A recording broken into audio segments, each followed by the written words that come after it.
Paws tell me what to do to make all my Lunker Lake dreams come true. Hello everybody, Bob Lust, the Pond Boss. Let's go live and in person, see what we can do here.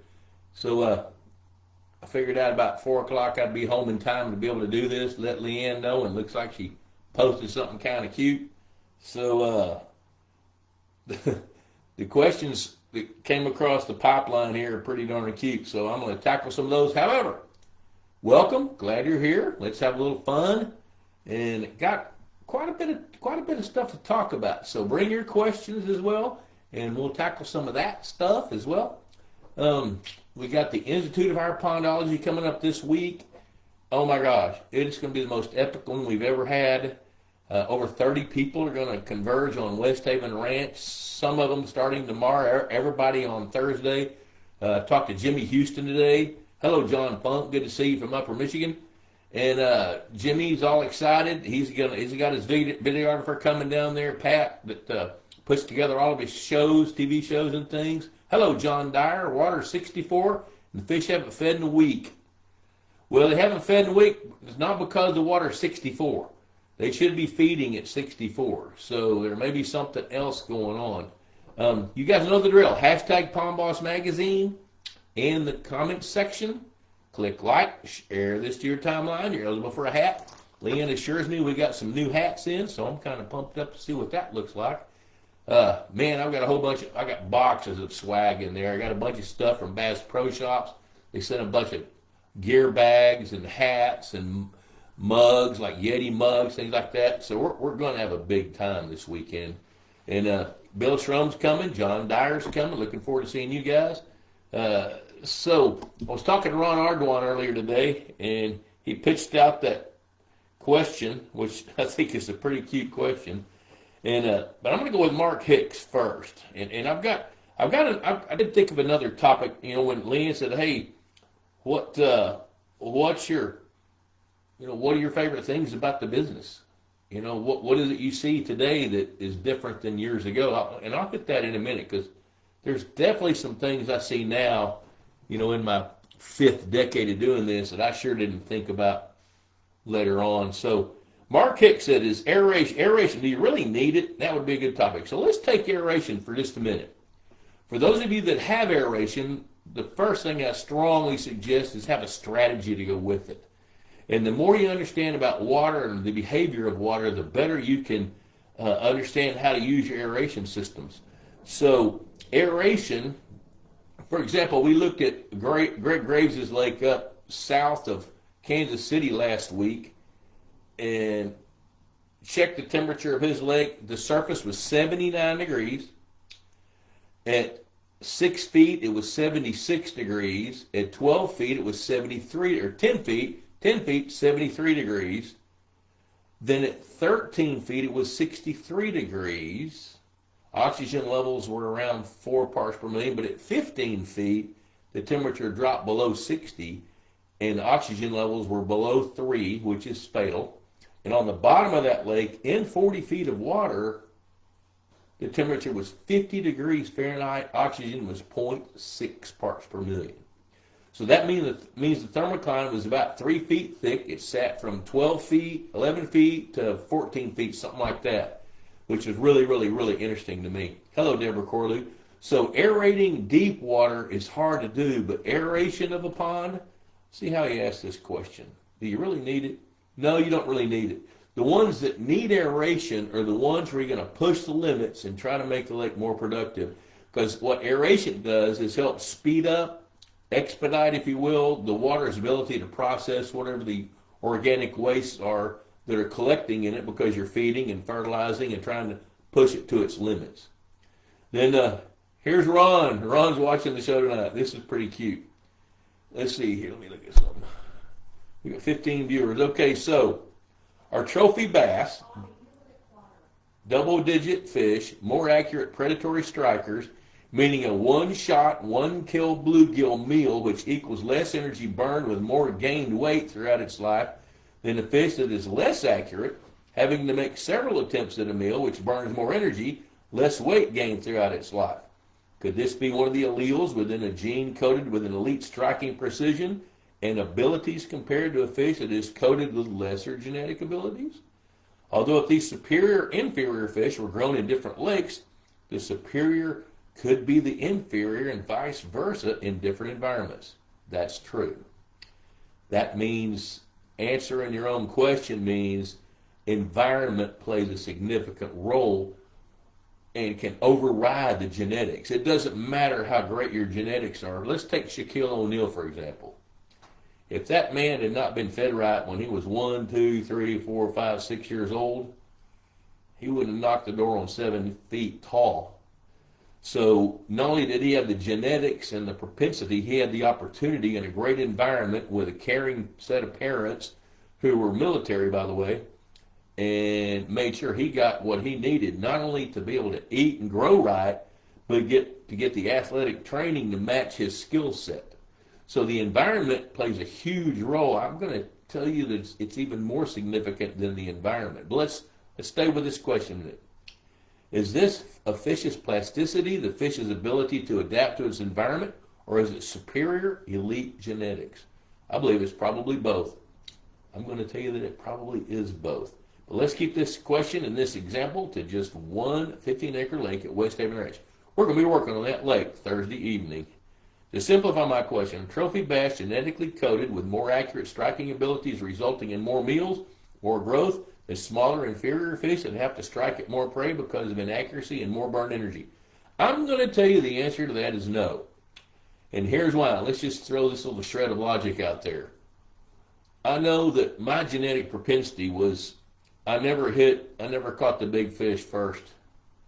Had to bust my butt. But when I caught a fish to eat, it was a big fish. So I built my career not able to strike and hit first, but to strike several times and hit big. So that's going to be my answer to that question. If that fish that has to strike 5 or 6 times hits a meal that's twice as big as the one that only hit once, I think he's got an advantage. So, and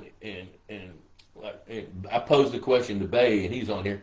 Your ancestors were really good at something to survive. They were athletic, smart, strong, attractive, whatever it was. They had some edge other than the caveman and survived, some edge over the other cavemen and survived. Fish only have 1 or 2 relative differentiating skills, I would imagine. He's right. They don't. The only skills that the fish has is what their innate, inherited abilities are, which is basically to eat, reproduce, and survive, compared to what they're conditioned to, which is eating best, surviving longer, and not getting eaten. Yep. So, good questions. Let's see. Hello, Ron Krisman. There's John Harson. Dave Weber up from northeast Kansas. Surface water table of my pond in northeastern Kansas has dropped to 75.6 last evening. Fishing activity has dropped off significantly also. The activity did not drop off, and this is probably for you too, John Dyer. The activity did not drop off because of the temperature, dropped off because the barometric pressure changed. So when that cold front blows through and the barometric pressure changes and it drops, then it's going to turn right back around and go up. Well, the fish have an innate ability to realize something's fixing to change with that front coming through. So they go into a feeding frenzy. I've seen it over and over and over. I first noticed it when I raised catfish on a fish farm near Wichita Falls, Texas. Just before a front blew through, they would feed like crazy. But 2 days, 1 day past the front, they're not going to eat at all. So that's it. Yes, you do need rain in Palo Pinto County, Mike Cottrell. Mike, were you the guy telling me where to go eat a hamburger in St. Joe? Because we're going to be there tomorrow night, and I don't want to cook tomorrow night, so I'm trying to remember that place. If that was you, tell me. Let's see here. Looks like Jim Allen is on board. Hey, Jim Allen, I see you're checking in on my. I'm looking at my phone. And Jim Allen, we're setting up. I'm going to give you a call, but we're setting up the next field day at Bay Miltonberger's place to collect more fish, harvest some, do some more genetic testing. Going to tag some fish November 5 and 6. So if a handful of you guys are interested in that outing, message me or email me and let's talk about it. Windmill Salon. Yeah, all right, Mike. I thought that was you telling me that. I'm gonna make myself a note right now. Windmill Salon. Huh. That doesn't ring a bell, but I'm gonna look it up. Windmill Salon. All right. So, as I was thinking about the topic, and Leanne said, "Well, hey, what is your favorite part of pond management now? What do you see now?" My number one favorite thing to do right now is to network. It's to bring smart people together and let them figure out what needs to be done or how to think through these problems. Like working with Bay, for example. I love getting these collection of heads together to go out and look at this lake. We get Andy Benson helping figure out habitat needs. We're feeding fish. We've got the Bass Pro Shops guys chiming in with what they know. We've got, Peyton Igo, who is on this show oftentimes, got his input, and so it's really fun, not only getting guys together, men, women, and guys, everybody together, and try to figure out how we can solve an issue, but a lot of these people have never met. So building those networks, they can help each other. And that, I get as big a charge out of that right now. But by the way, when I do bump into a pretty cool lake like Bay's Lake, I get a pretty big charge out of that too, because I can't wait to see what that lake's going to do.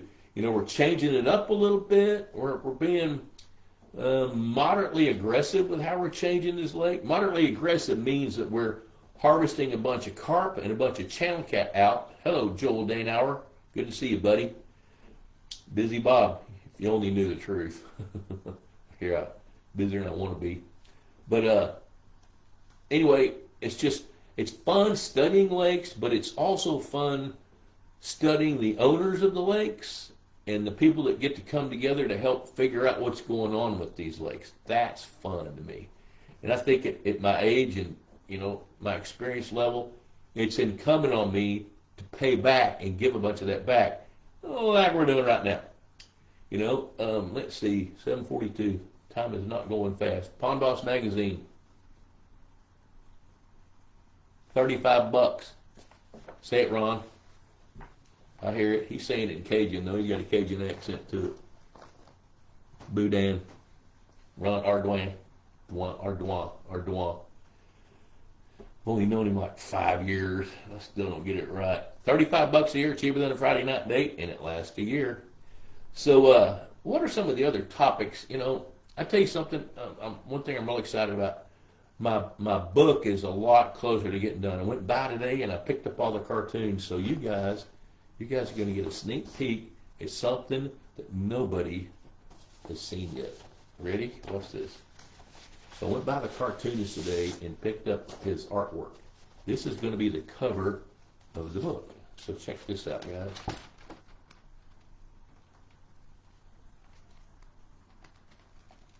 Would that capture your eyes?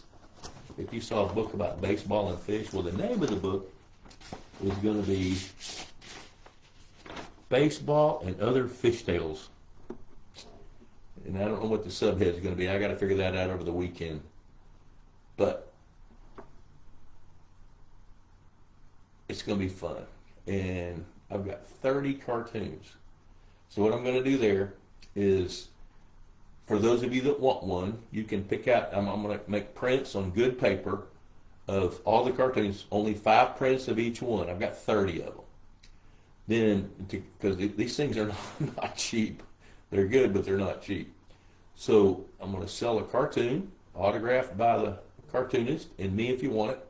It's $100, and you get a free book. Otherwise, the books are going to be like $30, plus shipping.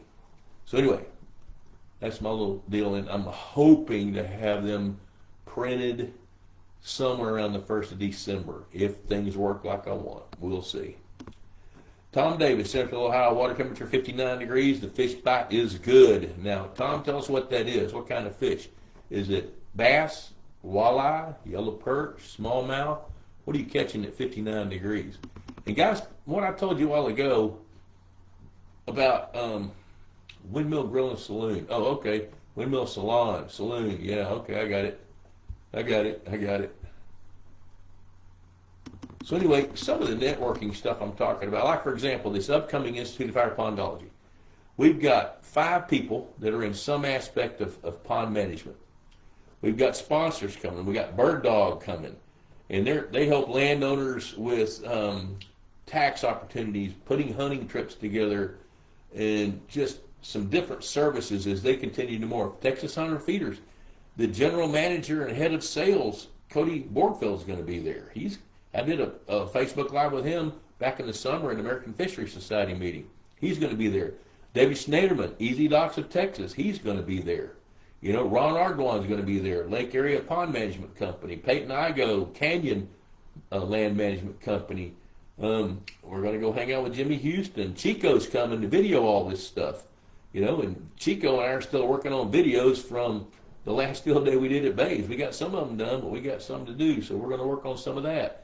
So all these networking opportunities. Will Farmer's coming. He's Living Water Specialties. He's got a weed cutter boat. I referred him to a job near Seymour, Texas a few months ago where a lake was 75% choked with coontail. And the reason it was choked with coontail is because the ranch manager fertilized the lake at the wrong time and didn't recognize what was going on just under the water. He fertilized the water too late, fertilized the coontail when it was in its prime growth, and that stuff exploded. And had that guy used herbicides to kill the coontail, I guarantee he would have had a fish kill. So his best answer was to get a bunch of that mass out, and that weed boat with the grappler on the front was a good answer, a good ticket. He hauled off and mulched something like, he said, more than a railroad car full of coontail. I don't know how you measure that, but he sent me pictures of the piles. There was a lot of coontail. Let's see here. Jeff Wallen. Hi, Bob. How many bass and bluegill should I stock in my 1-acre pond? I'm going to presume that it has no fish in it.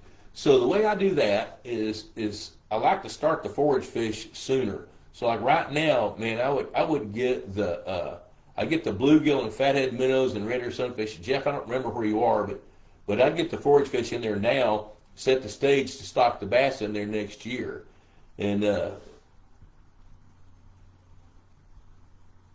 how many you're asking in a 1-acre pond? If you want to speed things up, stock 2,000 small bluegills, 20 pounds of fathead minnows, give them until next June, and stock 100 bass. That's going to be what I'm going to tell you. Now, you can do it different than that and still succeed.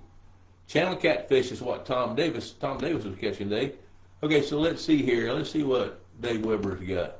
Would have thought maybe you would have had a barometer instead of a baseball. A wise old Indian once told me the fish bite best on a falling barometer. Well, you know what? Since the book is about baseball stories, so the way I've done this book is, I think I told you guys before, but my kids a couple of years ago said, hey, you got some cool stories. Would you write them down? So I did.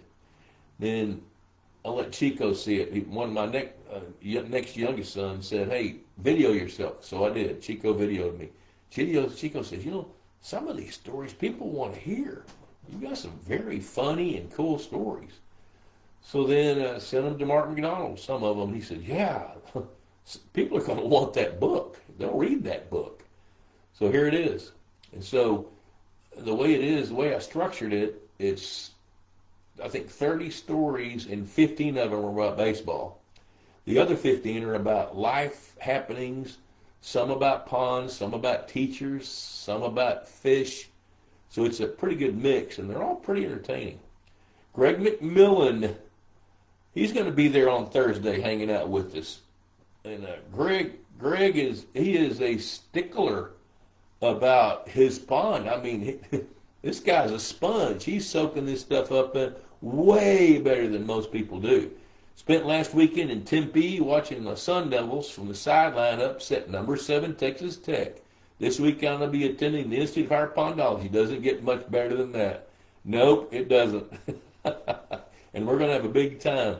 As a matter of fact, I think World Series starts Friday night, and they've got a streaming TV in that really nice classroom they've got there at the ranch. We might sip a little Woodford and watch baseball. Greg, we'll see. I just happen to have a big bottle of that stuff. It's packed and ready to go. All right, so hey guys, pitch me a few questions because I'm a little short on topics right now. Let me see. Let me look on my phone, see if there's any more.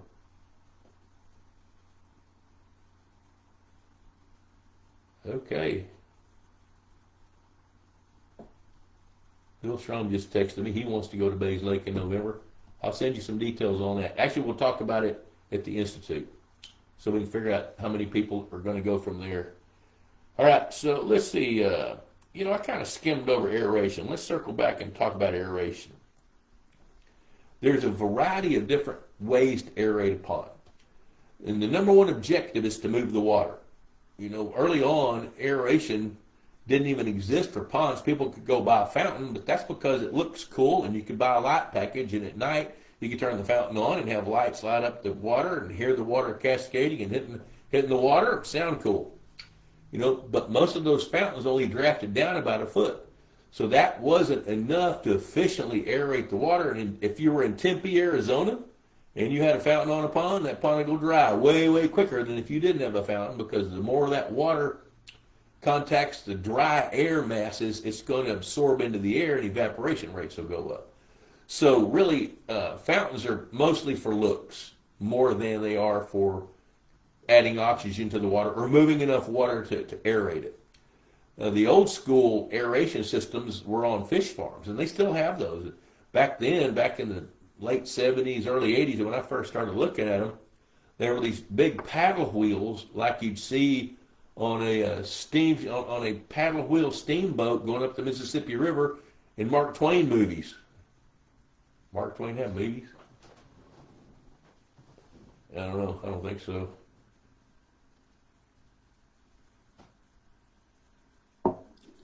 Woodford and water. Pretty good mix.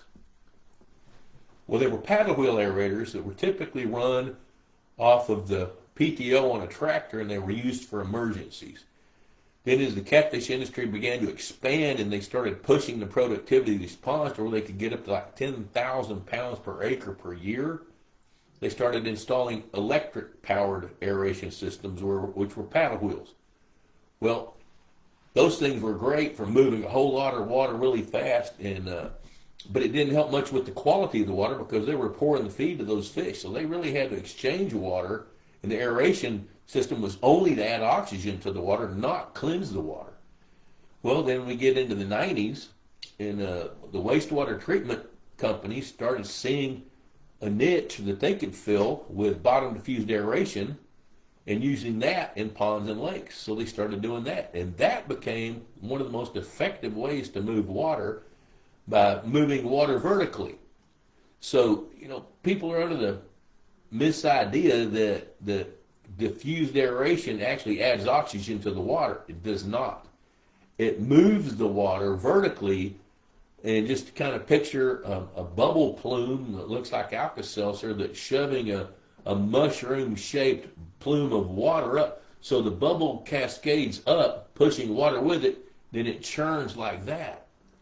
And that water contacts the surface of the air where it can expel its gases from, metabolism and breakdown and composting under the surface and absorbing oxygen as it goes. So bottom-diffused aeration became the most efficient way to aerate, and it still is. There are water circulators, which can tend to move water horizontally, but some of the circulators can churn enough water but keep it a lower profile than a fountain does, and those things can be pretty effective. And fish are attracted to those too. Fish come to that moving water. So and circulators can be in the form of look like a small fountain to like the propeller of a boat. in a cage where it's just taking water and moving it horizontally or moving it diagonally. So there's a little bit more about aeration. And when I mentioned early on about strategies, one of the things you got to know is nature wants there to be a thermocline, which what that does is gives a thermal refuge to fish. And in the southern tier states, especially, like from Mason-Dixon line south, they really need that thermal refuge in the summertime. Not so much, in the northern tier states, but they sure do need them in the southern tier states. So you got to be real careful not to let your water get too hot by moving it too fast. Here comes a whole bunch of questions. Good. Okay, let's see. Bob Jones. Let's see. Okay, there's. Open back up. All right. Good guys. You guys are feeding me. Good. Here we go. So Dave Weber, is there much difference in the genetics of bluegill? Actually, there are. There's quite a bit of difference. We used to think, well, there were northern strain bluegills and Coppernose bluegills that are native to the southeast. There's really not. I mean, there's bluegills that are native to the Mississippi drainage. There's bluegills that are native to the western Texas region. There's bluegills that are native to the Gulf Coast and Louisiana. And they may be similar genetically, but they're different regionally because over decades those fish have survived and I guess I'll use the word evolved to suit that climate. Where if you took some fish from South Louisiana and moved them to Iowa, the odds of their survival won't be very good. But if they could reproduce a couple of times, some of the babies could do pretty well there. But there are differences in genetics. And here's the ironic thing about it is nobody cares enough about bluegills to really go dig into their genetics. So maybe that's a good academic research project for somebody at some point.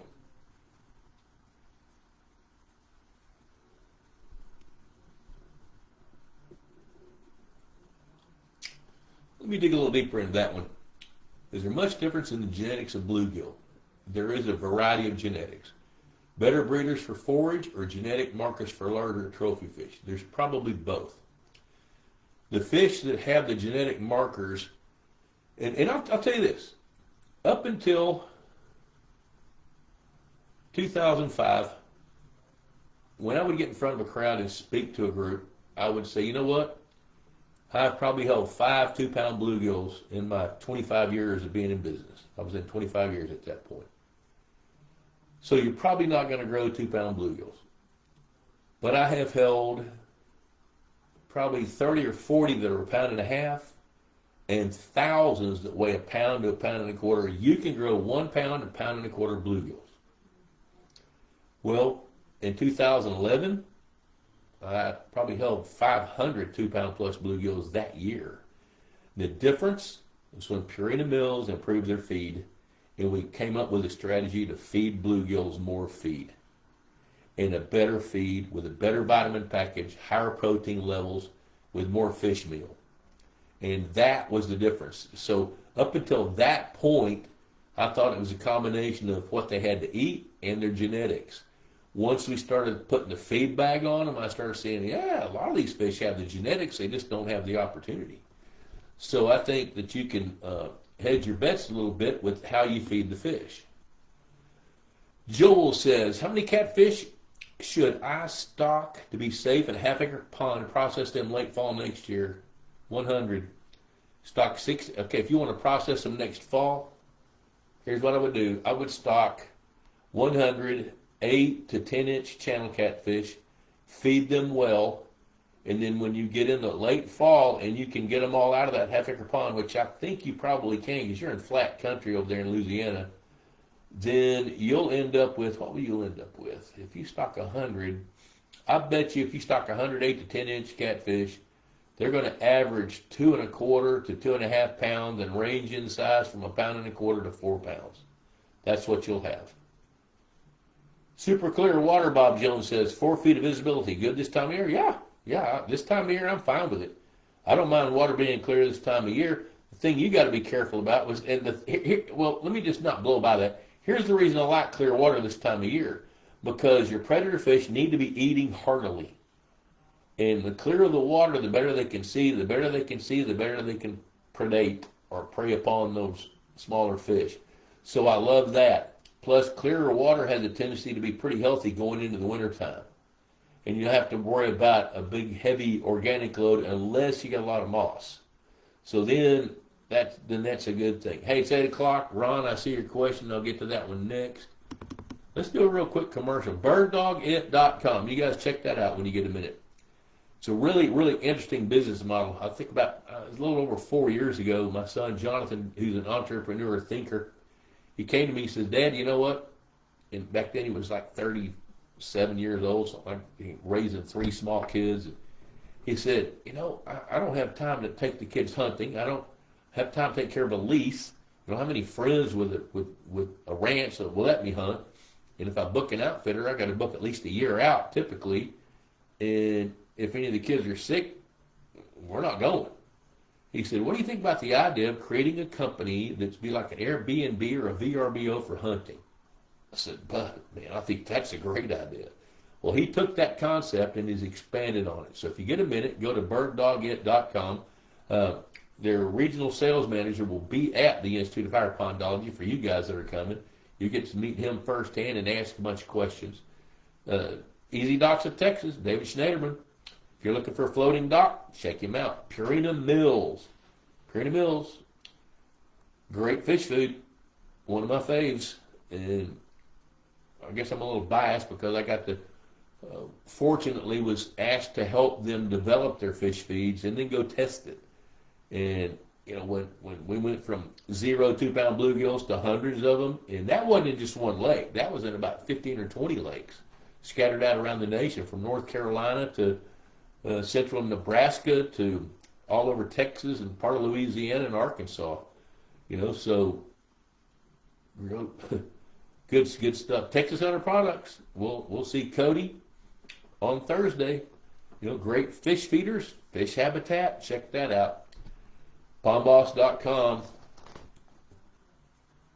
$35 a year. Cheaper than a Friday night date, and it lasts a year. Ron Krisman says, subject for the magazine, or maybe here. What's in your pond toolbox? Example, tools to manage water quality, test kits, oxygen meter, weed removal, aeration repair kits, etc. All right, let's tackle that. And I want to go back to something Bay said. You know what? We're a couple of months away from the shortest day of the year. What difference does that make in your pond? Well, I'll tell you what difference it makes. So this is where tying all these different pieces of the puzzle together is so much fun. I get really fired up about this. So let's just take the longest day of the year, the summer solstice. We got I don't know what, like 14 hours or 15 hours of daylight on the longest day of the year. Well, when you've got that much daylight, you have a lot of heat, you got a lot of photosynthesis, productivity is really, really high. So if you reverse that and you take the shortest day of the year, where you've only got like 8, 9 hours of daylight, of sunlight, then photosynthesis is slowed down. It's cooler because you don't have the heat coming from the sun. And because it's cooler, you don't have as much productivity. So everything's resting. So on the coldest days of the year, your pond has a tendency to want to rest. Now that doesn't mean it stops. You know, plants probably aren't growing much at that point, but some of the, you know, one of the favorite things people do in northern tier states, like where John Funk lives, is ice fishing. Why would you fish under the ice if a fish isn't going to bite? You wouldn't. They bite. But you got to figure out how to make them do that. You know, and so when you've got this, the coldest day and the shortest day of the year, most things are at rest, but what's going on, like just take the pond bottom, for example. The colder the water is, the higher its affinity for oxygen is. So water can absorb more oxygen when it's cold than when it's warm. So when you've got all this plant life that died early in the winter laying on the bottom of the pond, and you've got oxygen that's absorbing into the water, that's going to fuel the slow-moving bacteria that are breaking down that organic matter. So you've still got slow-moving bacteria that are helping to decompose and cleanse the bottom of the pond even in the wintertime. And it's good that it's moving slow because that way it doesn't consume as much oxygen. And it's adding more, atmosphere is adding more oxygen to the water as all this is going on. So all that stuff complements each other. You know, like a really good football team that's got a great offense, a great defense, good special teams, and a good kicking game. Anybody think of any of those right now? What's in your pond toolbox? Example tools to manage water quality. You know, I'll tell you, I just spent like $700 on a Hawk Fish Farmer's Test Kit. We're going to pop the cherry on that thing at the Institute of Higher Pondology, and that's got like 10 different tests. Everything from oxygen to pH to alkalinity to hardness to phosphorus and sulfate. So we're going to be doing some water chemistry. I don't think you need one of those. Most of the chemicals are going to expire before you use them.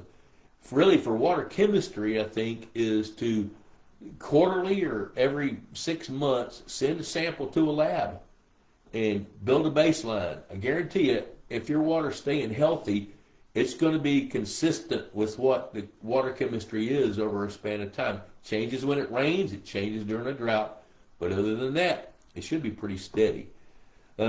Oxygen meter, you know, oxygen meters are a great idea. The catch-22 with an oxygen meter is if you're checking your water oxygen levels and they're too low, what are you going to do about it? You know, so it's a good idea to have one, but if you don't have a game plan to add a whole lot of oxygen quick when you need it, it's irrelevant. So, but if you did have an oxygen meter, I'd be checking it with some regularity at different times of the day and write it down. And then use that data to build some trend lines on a spreadsheet. Aeration repair kits, I think that's a great idea. This time of year, when you get ready to, I tell people to shut the aeration systems off at 55 degrees. Now, there can be a compelling reason to run it all winter, but not most of the time. Because you don't want to get that water colder than it has to be. And that's another topic. I may hit that in a minute. We'll see what else down low. I still got some stuff down here. Weed removal, great idea this time of year. Oxygen aeration repair kits, I think that's a good idea. You should do maintenance on that thing as soon as you shut it off. Get it maintained. Make sure that you've got, you know, all the moving parts. Talk to the manufacturer. They're gonna help you with that because they want you to have a good system. The main tools I think you need is a Secchi disc and a thermometer. Those are the two main things. And if I had to pick one of those, I'd say a thermometer because everything is triggered by temperature.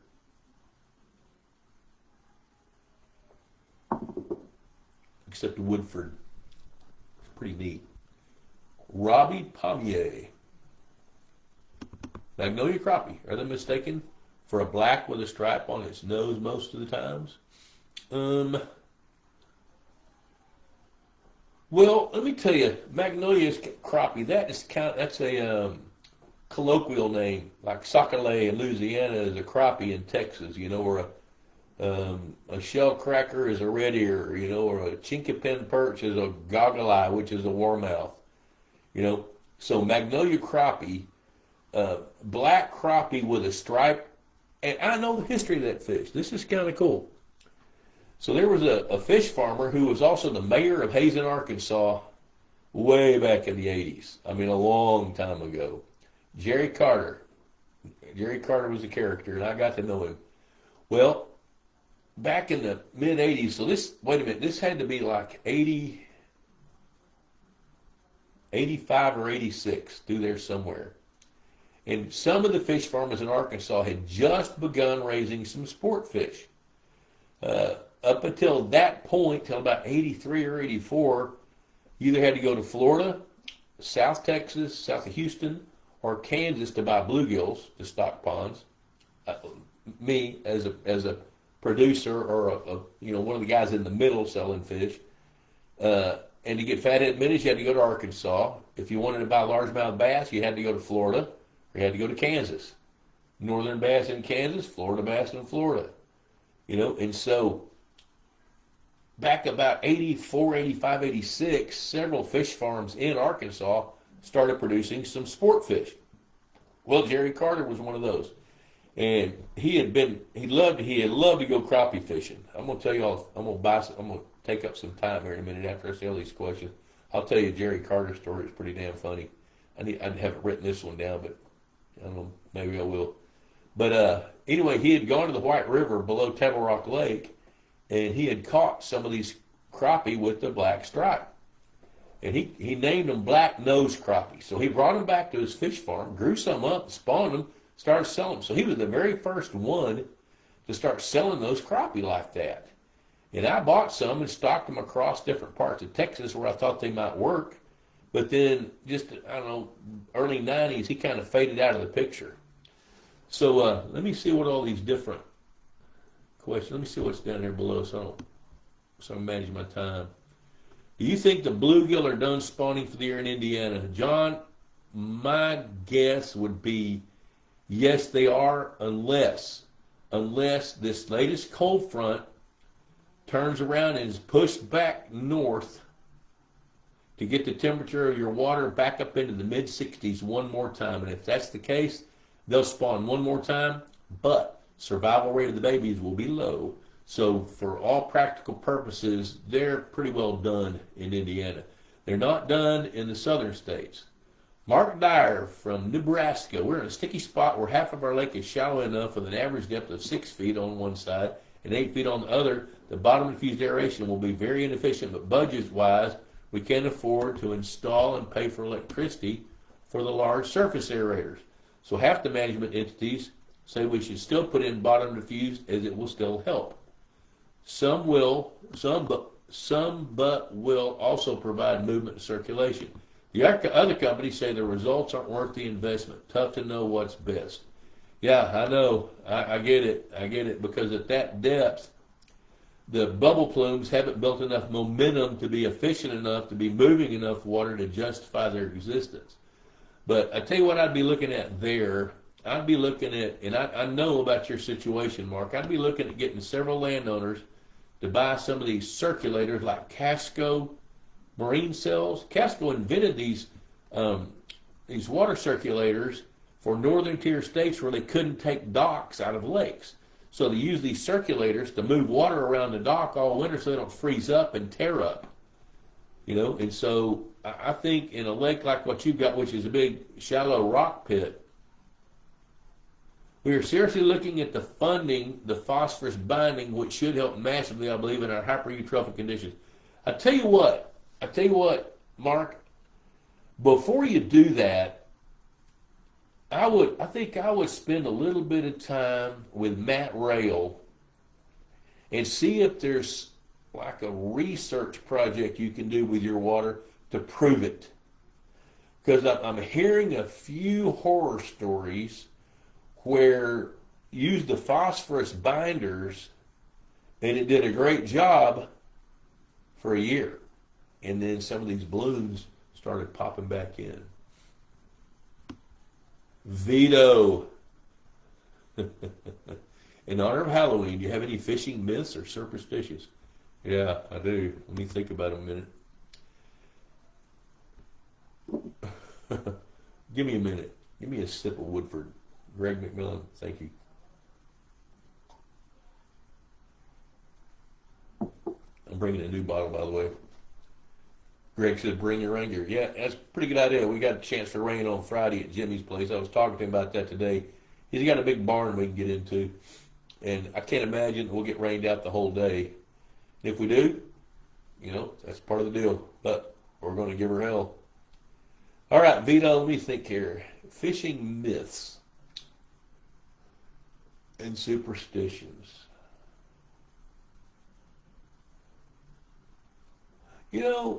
One of the myths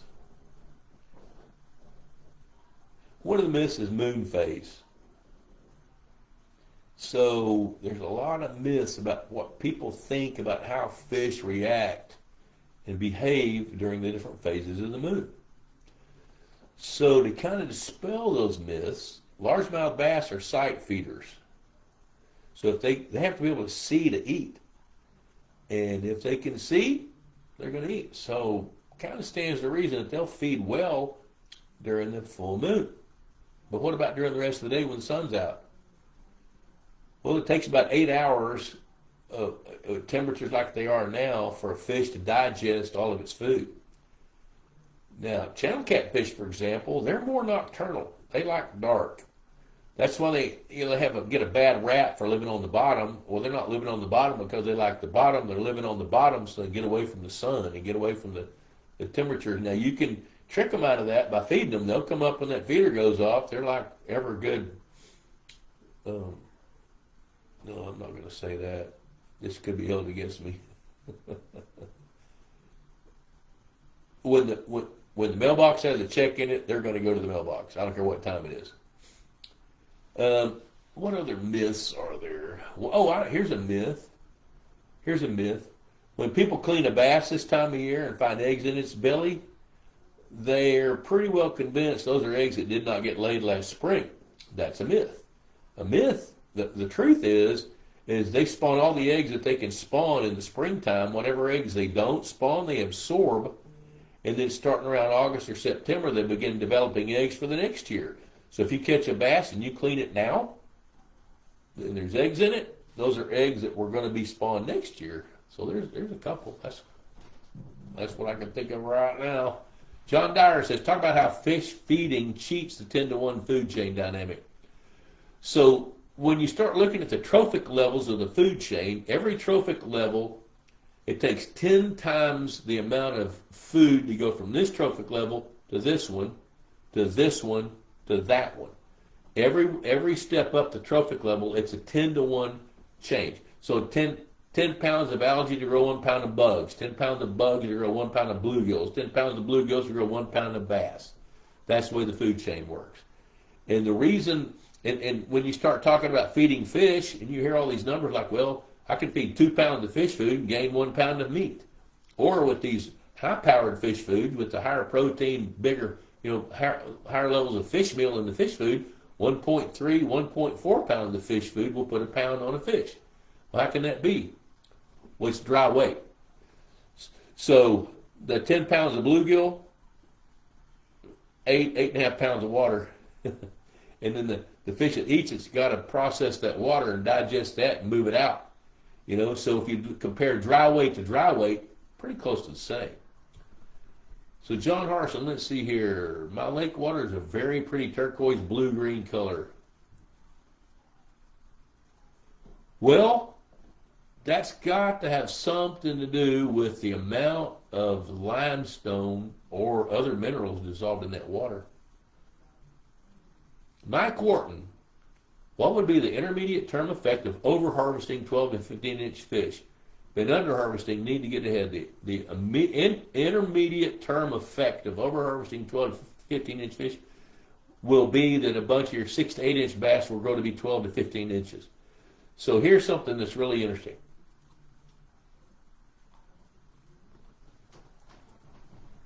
When you're harvesting bass, and if you over-harvest, you're going to leave a void. Nature won't allow a void. Nature doesn't respect a bounty. It doesn't respect a void. It's going to, if you don't harvest the bounty, nature's going to do it for you, and you might not like how nature does it. And nature's going to fill the niche. If there's an open niche or a void, it's going to be filled. So the intermediate term effect of over-harvesting 12 to 15-inch fish within 6 to 8 months, depending on which 6 to 8 months that happens in, there's going to be young fish that grow up and fill that slot, unless there's an extenuating circumstance.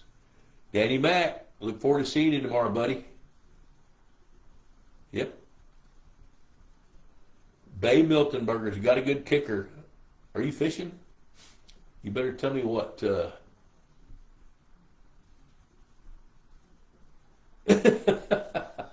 Hey, Jim, ain't going to be any.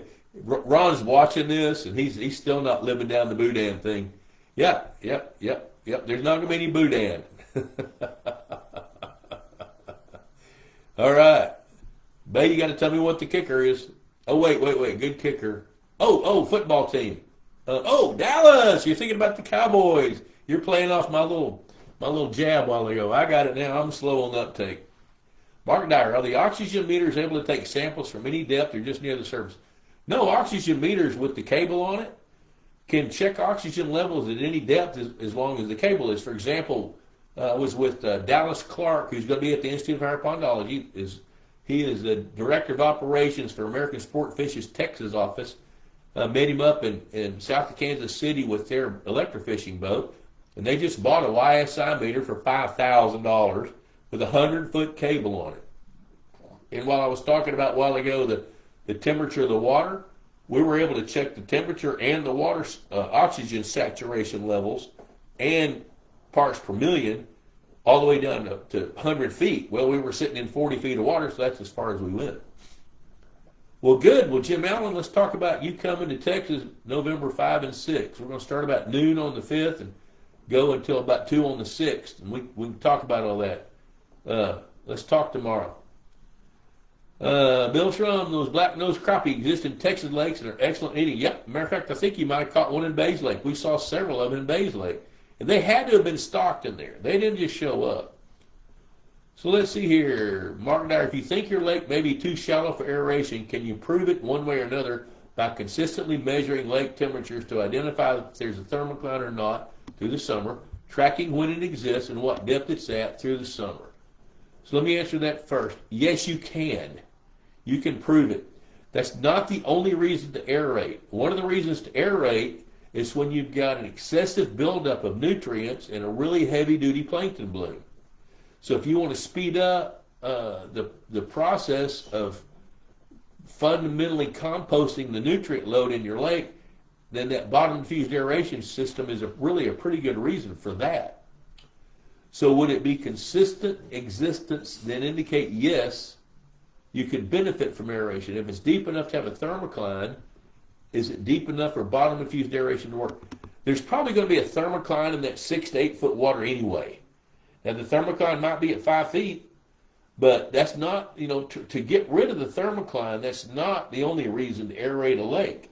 Like where you are in Nebraska, you're right on that borderline where you can aerate and the water won't get too hot. But the problem that you guys have is if you don't aerate, what's the consequence? You can wind up with a blue-green algae bloom. You can wind up with way too much aquatic plant life, whereas if you have a thoughtful aeration system or a thoughtful aeration program, then you can mitigate the risk of having that. And I tell you what you need to do. You need to talk to Bob Robinson at Casco Marine. He's retired, but bring that son of a bitch out of retirement and talk to him. And if you can't get a hold of him, call me. We'll get him on the phone. That guy knows this. Let's see, I was going to tell a story about Jerry Carter. Let's see, you guys are hammering me with some questions. That's good. Let me, Mike Cottrell, Palapena County. Always heard this myth. When the wind is from the north, fish don't come forth. When the wind's from the west, they bite the best. The storm from the east, they bite the least. The wind from the south, hook pops in the mouth. That's pretty good little poetry, poetic justice to fishing. That's true. I've seen that myth play out in fact over and over and over. When the wind shifts to the north, the barometric pressure changes, they're done. When the wind shifts to the west, that means the barometric pressure is starting to go up, and they can feel that through their lateral lines, and it begins to shift. John Harson added 2 tons of ag lime. That's why your water's that pretty color.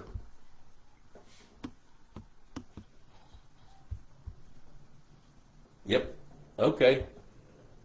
Jim, I liked your last magazine. Wow, it was packed with fillets, lots bigger than nugget. Well, thanks. I need to get to work on the November-December issue now. I'm way behind. Yep, you know what? If I worked for myself, I would have been fired a long time ago, but since I'm the boss, I can't draw unemployment. All right, so it's 8:23. Let me tell you about Jerry Carter. Here's the Jerry Carter story. So Jerry was one of the first guys in Arkansas that I could actually buy a Coppernose bluegill from. I could buy red ear from him and those black-nosed crappie. So he had, God dang that guy, I had some fish sold and I went to get them. Now, I'd only been in business like 2.5 or 3 years. I knew nothing. So this was like in February, and I had this one customer that was a really good sale, and I knew there was an ice storm coming. But you got to remember, this was before the internet. You got all your weather forecasts from the radio or TV stations. You couldn't get them. There's no online. That Al Gore hadn't invented the internet yet. That was a no deal. So I called him, and no cell phones, none of that. I called him and said, hey, I'm going to head that way. Looks like you got icy roads in the forecast. He said, oh, don't worry about it. Come on. Well, he's east of Little Rock in Hazen, Arkansas, and I get west of Little Rock.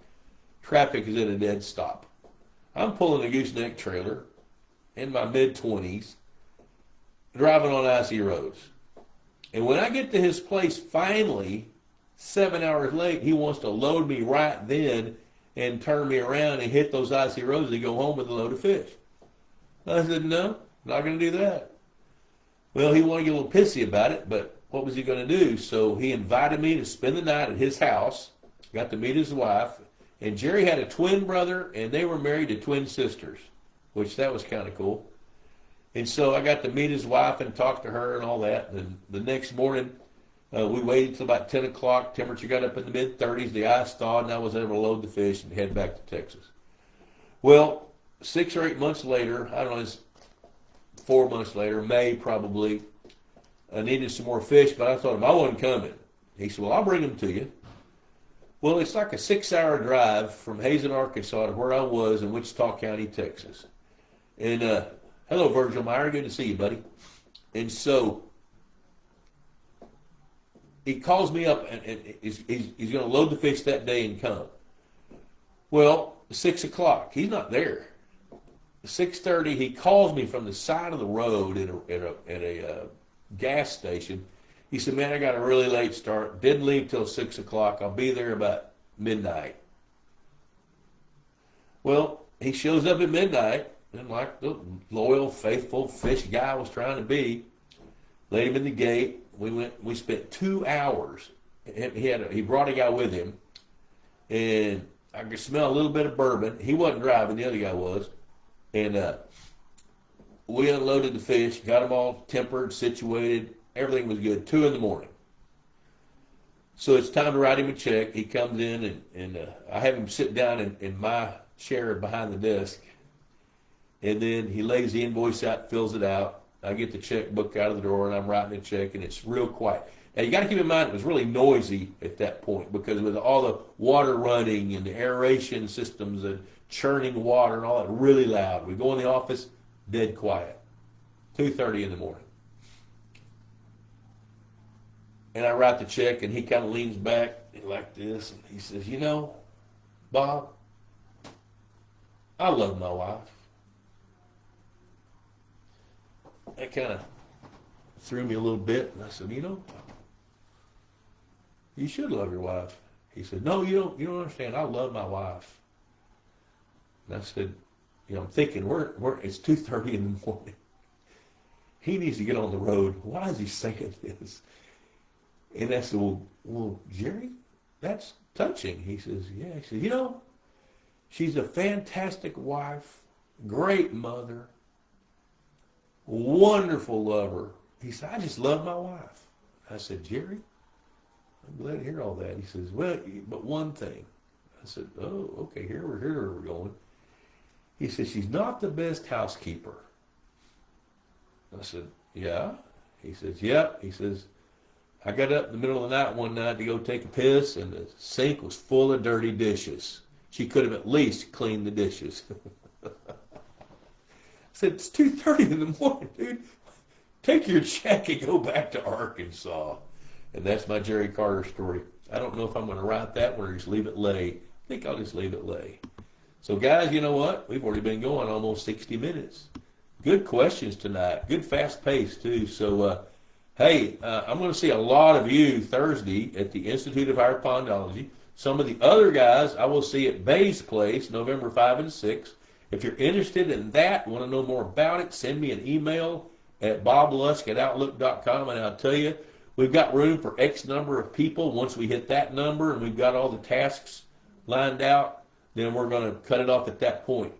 But Bay's got some hotel rooms booked. We got the food. He's figuring the food part out, and we're going to have a whole lot of fun. And Bay's giving that a thumbs up. So you guys if you're interested in learning how to pit tag fish, take genetic samples, weigh and measure, electrofishing, trot lines, spending time angling, putting brush in the lake. We're going to add I'm hoping we can add some cedar to the lake, make some brush piles and things like that. There's Matt Marsden from American Fish Tree.